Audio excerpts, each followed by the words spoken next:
Hello everyone, అందరికీ నమస్కారం. Welcome to GK study market updates. ఈ రోజు మన స్టాక్ మార్కెట్ లో స్లైట్ పాజిటివ్ లో క్లోజ్ అవడం జరిగిందండి. లాస్ట్ 3 days నుంచి కూడా మార్కెట్ నెగిటివ్ లో క్లోజ్ అవడం జరిగింది. ఈ రోజు కొంచెం రికవరీ అయితే వచ్చింది మార్కెట్ లో.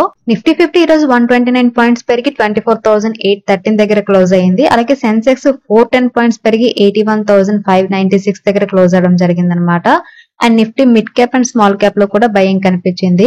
అండ్ రేపు మే కి సంబంధించిన పిఎంఐ డేటా కూడా రిలీజ్ కానుందన్నమాట. ఇన్వెస్టర్స్ అయితే దీని మీద ఫోకస్ చేస్తున్నారు. అలాగే ఇంకోవైపు ఫారిన్ ఇన్స్టిట్యూషనల్ ఇన్వెస్టర్స్ నుంచి నెగిటివ్ ఫ్లో ఉన్నప్పటికీ కూడా రియాలిటీ, ఫార్మా, పిఎస్యు బ్యాంక్ లో స్ట్రాంగ్ ట్రేడ్స్ అయితే అయ్యాయి. అలాగే ఐటీ, మెటల్ సెక్టర్స్ లో కూడా కొంచెం ప్రాఫిట్ అయితే కనిపించింది. అలాగే క్రూడ్ ఆయిల్ ప్రైసెస్ కనుక చూస్తే 0.80% పెరిగిందండి. గోల్డ్ కూడా 0.86% పెరిగింది. అండ్ మెయిన్ గా యూఎస్ 10-year బాండ్ ఇల్లు కూడా ఈ రోజు 2.37% పెరిగింది. ఈ రోజు మార్కెట్ లో కొన్ని న్యూస్ ఐటమ్స్ కనుక చూస్తే మెయిన్ గా ఈ రోజు మహారాష్ట్ర గవర్నమెంట్ ఒక కొత్త రూల్ అయితే తీసుకొచ్చిందండి. ఇక నుంచి కొత్త కార్ రిజిస్ట్రేషన్ కోసం పార్కింగ్ ప్లేస్ అనేది కంపల్సరీగా చూపించాలంట, లేకపోతే రిజిస్ట్రేషన్ అనేది క్యాన్సిల్ చేస్తారంట. ఈ రూల్ సిటీ కంజెస్టేషన్ తగ్గించాలనే ఉద్దేశంతో తీసుకొచ్చారు. ఇది ఎంట్రీ లెవెల్ కార్ బయర్స్ మీద డైరెక్ట్ ఇంపాక్ట్ అయితే చూపించొచ్చండి. అండ్ మెయిన్ గా మారుతి సుజుకి లాంటి కంపెనీల మీద అయితే ఇమీడియట్ ఎఫెక్ట్ అయితే చూపిస్తుంది. ఎందుకంటే మారుతి సుజుకి ఎక్కువ మంది కస్టమర్ బేస్ మిడిల్ క్లాస్ అలాగే సిటీ బయర్స్ ఎక్కువగా ఉంటారన్నమాట. వీళ్ళు చాలా మందికి డెడికేటెడ్ పార్కింగ్ అనేది ఉండకపోవచ్చు. సో ఇది సేల్స్ స్లో డౌన్ చేసే అవకాశం ఉంది, ఎస్పెషల్లీ ఇన్ అర్బన్ ఏరియాస్ లో. So Maharashtra is the one of the key market for the car sales అండి. ఇందులో కొత్త పాలసీ వల్ల షార్ట్ టర్మ్ లో మారుతి లాంటి కంపెనీస్ మీద నెగిటివ్ సెంటిమెంట్ అయితే వచ్చే అవకాశం ఉంది. లాంగ్ టర్మ్ కి ఇది సిటీ ప్లానింగ్ కి మంచిదే అయినా ఆటో స్టాక్ పర్ఫార్మెన్స్ మీద ఇమీడియట్ ప్రెజర్ అయితే రావచ్చండి. అండ్ ఈ రోజు తేజస్ నెట్వర్క్ సంబంధించి ఒక బిగ్ అప్డేట్ అయితే ఉందండి. ఇండియాలో టెలికాం ఎక్విప్మెంట్ మ్యానుఫ్యాక్చరింగ్ సెక్టర్ లో తేజస్ నెట్వర్క్ అనేది ఒక పాపులర్ ప్లేయర్ అండి. ఇప్పుడు ఈ కంపెనీకి ఒక బిగ్ ఆర్డర్ అయితే వచ్చింది. ఈ ఆర్డర్ కంపెనీకి బిగ్ సపోర్ట్ చేసే అవకాశం ఉందన్నమాట. తేజస్ నెట్వర్క్ కంపెనీకి కొత్తగా 1,523 crores వర్త్ అయిన ఆర్డర్ వచ్చిందని అనౌన్స్మెంట్ అయితే చేసిందండి. ఇది అడ్వాన్స్డ్ నెట్వర్కింగ్ ఎక్విప్మెంట్ సప్లై కోసం వచ్చిన ఆర్డర్ అనమాట. ఆర్డర్స్ ఇచ్చిన కంపెనీ గురించి అయితే పూర్తి డీటెయిల్స్ తెలియదు, కానీ ఇది government or strategic PSU order అయ్యే అవకాశం ఉంది. ఈ ఆర్డర్ వల్ల తేజస్ నెట్వర్క్ సంబంధించిన ఆర్డర్ బుక్ అనేది చాలా స్ట్రాంగ్ అవుతుంది. అండ్ ప్రొడక్షన్ ఎగ్జిక్యూషన్ స్కేల్ అనేది పెరుగుతాయి. రెవెన్యూ విజిబిలిటీ అనేది అప్కమింగ్ క్వార్టర్స్ లో చాలా క్లియర్ గా ఉంటుంది అనమాట. సో షార్ట్ టర్మ్ లో స్టాక్ సెంటిమెంట్ అనేది పాజిటివ్ గా ఉంటుంది. లాంగ్ టర్మ్ అయితే ప్రాఫిటబిలిటీ మార్జిన్స్ కూడా ఇంప్రూవ్ అయ్యే అవకాశం ఉంది. అండ్ మెయిన్ గా execution time line, payment terms వంటి ఫ్యాక్టర్స్ అయితే మనం గమనించాల్సి ఉంటుంది అనమాట. ఈ రోజు ఒక చిన్న కంపెనీకి బిగ్ ఆర్డర్ అయితే వచ్చిందండి. స్టీల్ అలాగే ఇన్ఫ్రాస్ట్రక్చర్ సెక్టర్స్ లో క్వైట్లీ బట్ కన్సిస్టెంట్లీ వర్క్ చేస్తున్న BMW ఇండస్ట్రీస్ అన్నమాట. ఇప్పుడు ఈ కంపెనీకి ఒక మ్యాసివ్ ఆర్డర్ అయితే వచ్చిందండి. అది కూడా టాటా స్టీల్ లాంటి ఇండస్ట్రీ జైంట్ నుంచి. BMW ఇండస్ట్రీస్ ఏం చెప్తుందంటే 3,650 crores వర్త్ అయిన కాంట్రాక్ట్ అనేది టాటా స్టీల్ నుండి వచ్చింది. అండ్ ఈ కాంట్రాక్ట్ వ్యాలిడిటీ అనేది అక్టోబర్ 2027 వరకు ఉంది. అంటే కంపెనీకి 3+ years revenue visibility already confirm అయిపోయిందండి. BMW ఇండస్ట్రీస్ అనేది స్టీల్ ఫ్యాబ్రికేషన్, మ్యానుఫ్యాక్చరింగ్ చేస్తుంది. అలాగే స్టీల్ స్ట్రక్చర్ సప్లై కూడా చేస్తుంది అనమాట. సో ఈ రోజు ఇచ్చిన ఆర్డర్ ఏదైతే ఉందో అది లాజిస్టిక్స్, స్టీల్ ప్లాంట్స్ కి పార్ట్స్ లేదా సిస్టమ్ సప్లై చేసే కాంట్రాక్ట్ అయ్యి ఉండొచ్చు అనమాట. టోటల్ కాంట్రాక్ట్స్ చాలా పెద్దదిగా ఉండడం వల్ల ఎగ్జిక్యూషన్ ప్లస్ స్కేల్ రెండు కూడా పెరిగే అవకాశం ఉంది. ఈ 3,650 crores ఆర్డర్ వల్ల BMW ఇండస్ట్రీస్ కి లాంగ్ టర్మ్ రెవెన్యూ స్టెబిలిటీ ఉంటుంది. అలాగే ఆర్డర్ బుక్ విజిబిలిటీ ఉంటుంది. But execution capacity, delivery time line అనేది చాలా ఇంపార్టెంట్ అనమాట. సో BMW ఇండస్ట్రీస్ కి వచ్చిన ఈ టాటా స్టీల్ ఆర్డర్ ఒక గేమ్ చేంజర్ అవుతుందా? ఈ ఆర్డర్ మీద మీ ఒపీనియన్ ఏంటో కామెంట్ చేయండి.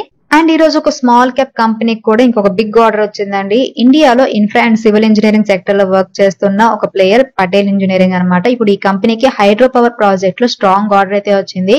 North eastern electric power corporation నుంచి పటేల్ ఇంజనీరింగ్ కి 711 crores వర్త్ అయిన హైడ్రో పవర్ ప్రాజెక్ట్ వచ్చినట్లు కంపెనీ అనౌన్స్ అయితే చేసిందండి. ఈ నార్త్ ఈస్టర్న్ ఎలక్ట్రిక్ పవర్ కార్పొరేషన్ అనేది government of India enterprises under ministry of power కింద వర్క్ చేస్తుంది అనమాట. ఈ హైడ్రో పవర్ ప్రాజెక్ట్ లో సివిల్, కన్స్ట్రక్షన్, టన్నలింగ్ అలాగే పవర్ హౌస్ స్ట్రక్చరింగ్ అనేవి ఉంటాయి. It's a part of India's push for clean energy and renewable infrastructure అని చెప్పుకోవచ్చు. సో 711 crores ఆర్డర్ అంటే significant addition to Patels order book అని చెప్పొచ్చు. అలాగే మార్జిన్స్ అనేవి ఎగ్జిక్యూషన్ స్పీడ్, టెరెన్ కాంప్లెక్సిటీ మీద డిపెండ్ అయి ఉంటాయి. స్టాక్ కి సెంటిమెంటల్లీ ఇది పాజిటివ్ ట్రిగ్గర్ అండి. But hydro power projects usually execution wise కనుక చూస్తే ఛాలెంజింగ్ అనమాట. అలాగే టైమ్ లైన్స్ కూడా చాలా ఎక్కువగా తీసుకుంటాయి. అండ్ మన జీకే వైల్డ్ క్యాప్ లో ఉన్న one of the stock NCC limited అండి. ఇప్పుడు ఈ కంపెనీ ఒక మైల్ స్టోన్ అయితే అనౌన్స్ చేసింది అనమాట. కంపెనీ అనేది రివైజ్డ్ రెవెన్యూ గైడెన్స్ ని అచీవ్ చేసినట్టు అనౌన్స్ చేసిందండి. And highest ever order book కూడా ఉన్నట్టు చెప్తుంది. 71,500 crores ఆర్డర్ బుక్ అయితే రిపోర్ట్ చేసింది. రివైజ్డ్ గైడెన్స్ అంటే ముందుగా చెప్పిన టార్గెట్ ని తిరిగి రియలిస్టిక్ గా సెట్ చేసి దాన్ని అచీవ్ చేయడం అనమాట. ఎన్సీసీ ఇప్పుడు దీన్ని కంప్లీట్ గా అచీవ్ చేసిందని చెప్పుకోవచ్చు. ఆర్డర్ బుక్ 71,500 crores అంటే కమింగ్ క్వార్టర్స్ లో స్ట్రాంగ్ ఎగ్జిక్యూషన్ విజిబిలిటీ అయితే కనిపిస్తుంది. ఇన్ఫ్రా స్పేస్ లో కన్సిస్టెంట్ ఆర్డర్ ఇన్ఫ్లో ఉంది. హై ఆర్డర్ బుక్ అంటే ఫ్యూచర్ రెవెన్యూ గ్రోత్ అనేది బాగా ఉంటుంది. But execution time lines cost controls అనేవి చాలా ఇంపార్టెంట్ అనమాట. ఓవరాల్ గా ఇది ఎన్సీసీ స్టాక్ కి సెంటిమెంటల్ స్ట్రాంగ్ సిగ్నల్ అని చెప్పుకోవచ్చు.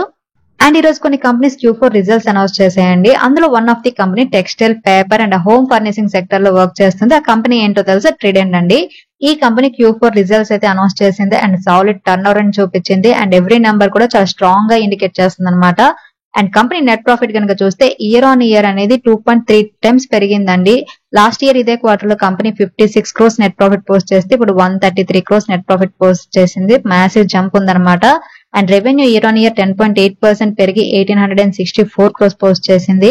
And EBITDA year on year 19.3% improve అయ్యింది, 245 crores పోస్ట్ చేసింది. అండ్ ఎబిటా మార్జిన్ 12.20 నుంచి 13.14 కి పెరిగింది.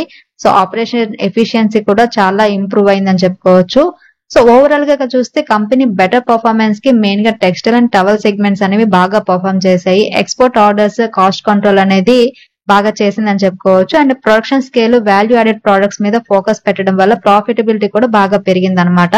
ఓవరాల్ గా ప్రాఫిట్ అనేది డబుల్ అవ్వడం, మార్జిన్ ఇంప్రూవ్మెంట్ అనేది clear signal for operational strength కనిపిస్తుంది. వాల్యూమ్ గ్రోత్, ఫ్యూచర్ గైడెన్స్ విషయంలో క్లారిటీ రావాల్సింది. బట్ సెంటిమెంట్ వైజ్ చూస్తే దిస్ ఇస్ పాజిటివ్ అప్డేట్ అని చెప్పుకోవచ్చు.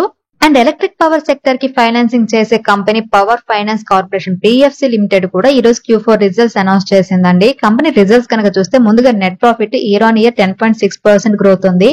8,358 crores పోస్ట్ చేసింది. అలాగే కన్సోలిడేటెడ్ నెట్ ఇంట్రెస్ట్ ఇన్కమ్ కనుక చూస్తే ఇయర్ ఆన్ ఇయర్ 41% గ్రోత్ ఉందండి. అలాగే stand alone net interest income కనుక చూస్తే ఇయర్ ఆన్ ఇయర్ 39.5% పెరిగి 5,910 crores పోస్ట్ చేసింది. అండ్ ఆపరేటింగ్ ప్రాఫిట్ కనుక చూస్తే ఇయర్ ఆన్ ఇయర్ 39.8% పెరిగితే క్వార్టర్ ఆన్ క్వార్టర్ 27% పెరిగింది. అలాగే AUM అసెట్ అండర్ మేనేజ్మెంట్ కనుక చూస్తే 5.43 lakh crores ఉన్నట్టు చెప్తుంది. అంటే ఇయర్ ఆన్ ఇయర్ కనుక చూస్తే 12.8% గ్రోత్ ఉంది అసెట్ అండర్ మేనేజ్మెంట్ లో. అలాగే గ్రాస్ నాన్ పర్ఫార్మింగ్ అసెట్స్ కనుక చూస్తే quarter on quarter last quarter లో 2.68 ఉన్న గ్రాస్ నాన్ పర్ఫార్మింగ్ అసెట్స్ ఇప్పుడు 1.94 కి తగ్గాయి. అలాగే నెట్ నాన్ పర్ఫార్మింగ్ అసెట్స్ కూడా 0.71% నుండి 0.39% కి క్వార్టర్ ఆన్ క్వార్టర్ తగ్గడం జరిగిందనమాట. సో అసెట్ క్వాలిటీ అనేది బాగా ఇంప్రూవ్ అయినట్టు కనిపిస్తుంది. అలాగే ఫెర్రో ఎల్ఐస్ సెక్టర్ లో వర్క్ చేసే prominent company Indian metals and ferro ఎల్ఐస్ కూడా Q4 రిజల్ట్స్ అయితే అనౌన్స్ చేసిందండి. ఈ రిజల్ట్స్ అనేవి కొంచెం మిక్స్డ్ గా కనిపిస్తుంది అనమాట. ప్రాఫిట్ అయితే పెరిగింది, but revenue and operational numbers అనేవి తగ్గాయి అనమాట. నెట్ ప్రాఫిట్ కనుక చూస్తే ఇయర్ ఆన్ ఇయర్ 34% జంప్ ఉంది. 35 crores నుంచి 47 crores కి పెరిగింది అనమాట year on year net profit వచ్చేసరికి. అండ్ రెవెన్యూ అనేది ఇయర్ ఆన్ ఇయర్ 19% డౌన్ అవడం జరిగిందండి. 700 crores పోస్ట్ చేసింది లాస్ట్ ఇయర్ ఇదే క్వార్టర్ లో, ఇప్పుడు 567 crores కి తగ్గిపోయింది రెవెన్యూ. అండ్ ఎబిటా కూడా 32.3% డౌన్ అయ్యి 71 crores పోస్ట్ చేసింది. అండ్ ఎబిటా మార్జిన్స్ కూడా తగ్గాయి అనమాట. 14.96% నుండి 12.52% కి తగ్గింది. సో ఆపరేషన్ ప్రాఫిటబిలిటీ అనేది చాలా తగ్గింది అనమాట. అండ్ నెట్ ప్రాఫిట్ పెరగడం వల్ల company non operational side strong గా హ్యాండిల్ చేసిందని తెలుస్తుంది. కానీ రెవెన్యూ అండ్ ఎబిటా తగ్గడం అంటే సేల్స్ వాల్యూమ్స్ అనేవి తగ్గి ఉండొచ్చు. అలాగే రా మెటీరియల్ కాస్ట్ లేదా ఎక్స్పోర్ట్ ప్రెషర్ అనేది ఉండొచ్చు అనమాట. ప్రాఫిట్ గ్రోత్ పాజిటివ్ అయిన మార్జిన్ డిక్లైన్ అలాగే టాప్ లైన్ కాంట్రాక్షన్ వల్ల షార్ట్ టర్మ్ లో స్టాక్ మీద మిక్స్డ్ సెంటిమెంట్ అయితే రావచ్చు. లాంగ్ టర్మ్ అవుట్లుక్ అనేది డిమాండ్ ఫర్ ఫెర్రో అలైస్ అలాగే ప్రైసింగ్ మీద డిపెండ్ అయి ఉంటుంది. అలాగే ఈ రోజు ఇండియాలో రెన్యూవబుల్ ఎనర్జీ స్పేస్ లో చాలా ఫాస్ట్ గా గ్రో అవుతున్న PSU company NTPC green energy అండి. ఇప్పుడు ఈ కంపెనీ కూడా Q4 రిజల్ట్స్ అయితే అనౌన్స్ చేసింది. ప్రాఫిట్, రెవెన్యూ, మార్జిన్స్ అన్ని కూడా ఇంప్రెసివ్ గా ఉన్నాయన్నమాట. నెట్ ప్రాఫిట్ గనక చూస్తే ఇయర్ ఆన్ ఇయర్ 188% గ్రోత్ ఉందండి. లాస్ట్ ఇయర్ ఇదే క్వార్టర్ లో కంపెనీ 81 crores మాత్రమే నెట్ ప్రాఫిట్ పోస్ట్ చేస్తే ఇప్పుడు 233 crores నెట్ ప్రాఫిట్ పోస్ట్ చేసిందండి. కంపెనీ మ్యాసివ్ నెంబర్స్ పోస్ట్ చేయడానికి మెయిన్ రీజన్స్ కనుక చూస్తే power generation scale, cost control అనేది చాలా స్ట్రాంగ్ గా ఉంది. NTPC గ్రీన్ అనేది మెయిన్ గా గ్రీన్ ఎనర్జీ మీద, సోలార్, విండ్, హైబ్రిడ్ మోడల్స్ మీద ఎక్కువగా ఫోకస్ చేయడం వల్ల ఇది కంపెనీకి యాడ్ ఆన్ అయిందనమాట. అండ్ 90% మార్జిన్స్ అంటే రేర్లీ సీన్ అనమాట. So pure power sale profitability proof అని చెప్పుకోవచ్చు. ప్రాఫిటబిలిటీ డబల్ అవ్వడం, మార్జిన్స్ ఇంప్రూవ్ అవడం అనేది గ్రీన్ పోర్ట్ఫోలియో గ్రోత్ స్ట్రాంగ్ గా ఉందని ఇండికేషన్ చేస్తుంది. అలాగే ఫ్యూచర్ విజిబిలిటీ అనేది power of take agreements, RE capacity addition మీద డిపెండ్ అయి ఉంటుంది అనమాట. సెంటిమెంట్ వైజ్ చూస్తే కనుక ఇది క్లియర్ పాజిటివ్ అప్డేట్ అండి. So NTPC green energy performance మీద మీ ఒపీనియన్ ఏంటో కామెంట్ చేయండి. సో ఇవి ఈ రోజు మార్కెట్ లో కొన్ని కీ అప్డేట్స్ అండి. ఈ రోజు నిఫ్టీ స్పాట్ క్లోజ్ అయిన లెవెల్స్ ప్రకారం రేపటికి అంటే 22 మే 2025 కి Nifty support and resistance levels కనుక చూస్తే ముందుగా నిఫ్టీకి సపోర్ట్ అనేది 24,740, 24,685 అలాగే 24,620 దగ్గర సపోర్ట్ లెవెల్స్ ఉన్నాయండి. అండ్ రెసిస్టెన్స్ లెవెల్స్ కనుక చూస్తే 24,946, 25,020, 25,110 దగ్గర రెసిస్టెన్స్ లెవెల్స్ ఉన్నాయన్నమాట. అండ్ మనం డైలీ వీక్లీ మంత్లీ ట్రెండ్స్ కనుక చూస్తే డైలీలో ఒక మెయిన్ గా గ్రీన్ బుల్లిష్ బాడీ క్యాండిల్ అయితే ఫామ్ అయింది. ఇది పాజిటివ్ సిగ్నల్ ఇండికేట్ చేస్తుంది. బట్ వీక్లీ ట్రెండ్ అనేది కొంచెం నెగిటివ్ గా ఉందన్నమాట.